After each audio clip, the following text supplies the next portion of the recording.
200 की संख्या पार कर गए हैं और उसके बाद अब उनकी मानसिकता है कि हम अकेले दम पर सरकार बना लें। तो ये निश्चित रूप से बिहार के लिए बड़ा दुर्भाग्यपूर्ण है कि अगर 200 की संख्या पार करने वाली जो गठबंधन है वो गठबंधन भी अपने आप को असुरक्षित महसूस करती है और हमारे विधायक पर भी दबाव दे रहे हैं।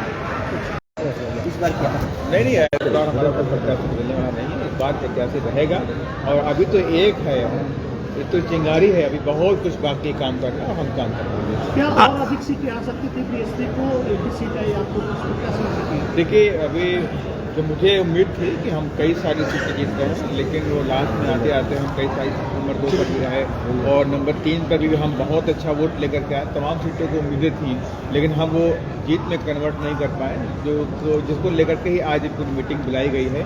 और जहाँ भी जो भी कमियाँ रही हैं, ना बिकने वाला समाज खड़ा करना चाहिए या संगठन मजबूत करना चाहिए, जो भी कमियां रही हैं उन सारी कमियों को दूर करने को लेकर के आज समीक्षा बैठक बुलाई है। निश्चित तौर से आने वाले समय में हम बीएसपी के तमाम कार्यकर्ता उन कमियों को दूर करके बीएसपी को तीसरे विकल्प रूप में यहाँ पे खड़ा करने का आप मात्र 30 सीट से गठबंधन आप लोग करते तो बेहतर कर सकते। बिल्कुल नहीं, हमने पहले कहा था कि बीएसपी की अपनी विचारधारा अलग है, जिससे हमारी विचारधारा मेल नहीं खाती उससे गठबंधन नहीं करते। और इस बीएसपी ने देखिए, जहाँ पर तमाम पार्टियाँ अलायंस में थी, तमाम ऐसी पार्टियां, मैं नाम नहीं लेना चाहता, अलायंस होने के बाद भी उसका खाता नहीं खुला। एक बहुजन समाज पार्टी ने अकेले दम पर विदाउट अलायंस अपना खाता भी खोला है और वोट ऑफ पर्सन भी बढ़ा करके लाई है। और निश्चित तौर से आने वाला जो बिहार के अंदर समय है बीएसपी का बहुत ही उज्ज्वल है। और बहुजन समाज के लोग, जो गरीब तबके लोग हैं, वंचित समाज के लोग हैं, दलित है, आदिवासी है और जो अल्पसंख्यक समाज के भी लोग हैं, जो सब समाज के जो गरीब लोग हैं, जो बहुजन मूवमेंट में पूरे आस्था विश्वास रखते हैं, ऐसे तमाम लोगों की पूर्ति हम खड़ा करने का चाहते हैं। मात्र 30 वोट से जीते हैं, क्या कहेंगे करके? देखिए, 30 वोट तो आपके सामने आया है, हमारी जीत बड़ी थी। वो तो ये कहिए कि हम जीतते रह गए, हराने के मूल में लोग थे। लेकिन बहुजन समाज पार्टी के उन तमाम जाबाज कार्यकर्ताओं, तमाम हमारे जो पार्टी के वरिष्ठ नेताओं को मैं उनको धन्यवाद देता हूँ, जिन्होंने कमान संभाल ली और वहाँ पर संघर्ष हुआ।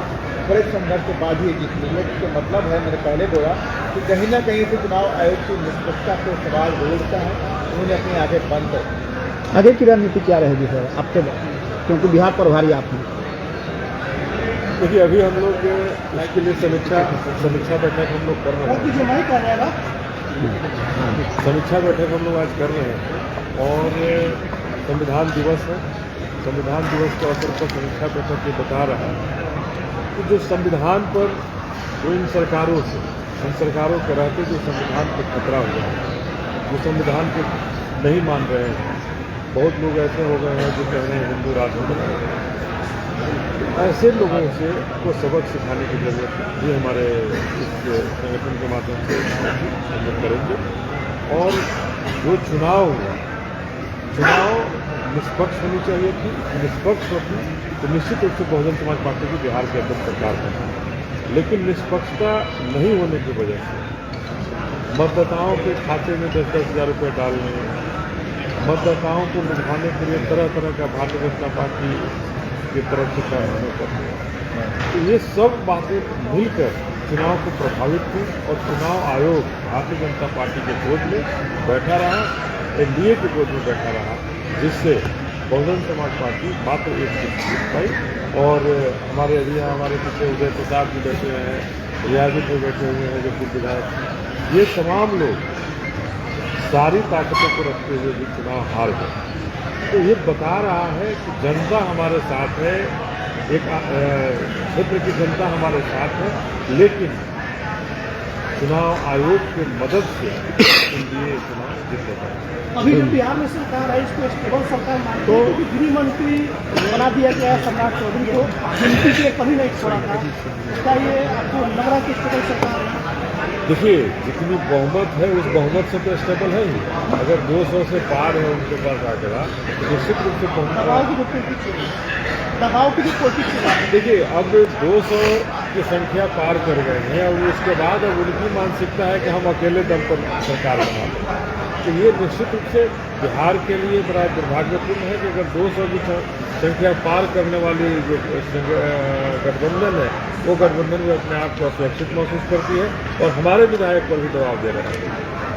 हमारे विधायक पर भी दबाव दे रहे हैं कि आप आ जाओ मेरे साथ। तो ये खेल जो है कि हम जीत गए, जीतने के बाद भी पार्टियों का दबाव दे करके हमारे अंदर तोड़ मरोड़ या हर एक पार्टियों को तोड़ने का जो प्रयास हो रहा है, ये लोकतंत्र का एक खतरनाक, लोकतंत्र में खतरनाक कदम है और संविधान पर बहुत बड़ा इससे खतरा है। अपने विधायक कैसे लिखिएगा?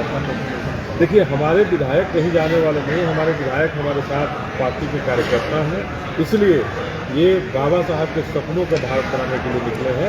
वो किसी पैसा और किसी पद के लोभ में वो आगे नहीं बढ़ेंगे और न किसी दल का दामन